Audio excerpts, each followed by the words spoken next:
Ever since Florida Rep. Frederica Wilson released the details of Donald Trump's callous, insulting phone call in which he told bereaved, pregnant Army wife Maisha Johnson that her husband signed up to die, she has become a target for Trump and his right-wing allies, even receiving death threats.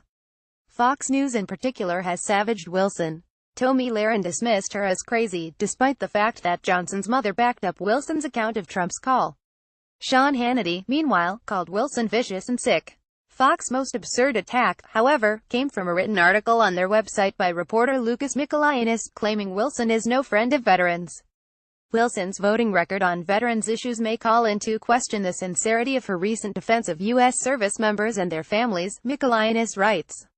However, if you actually follow his link, you find a laughably cherry-picked list of bills. For one, Mikolaianis is counting several bills that would have exempted funding for veterans' benefits from government shutdowns or threatened shutdowns, which were all perpetrated by Republicans.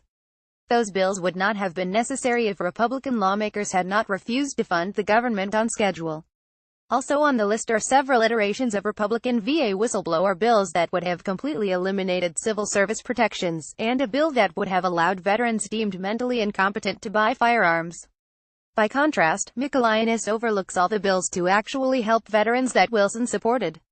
She voted for the bill to reform the VA at the height of the waiting list scandal. She also co-sponsored dozens of bills from both parties to improve veterans' health care, pensions, housing, employment, and education. Among the bills she co-sponsored were the Voices for Veterans Act, the Reducing Barriers for Veterans Education Act, the Disabled Veterans Tax Termination Act, the Help Hire Our Heroes Act, the Education Benefit Fairness Act, the Veterans Mental Health Accessibility Act, the Shelter Our Service Members Act, the Veterans Pension Protections Act, and the Military Family Leave Act.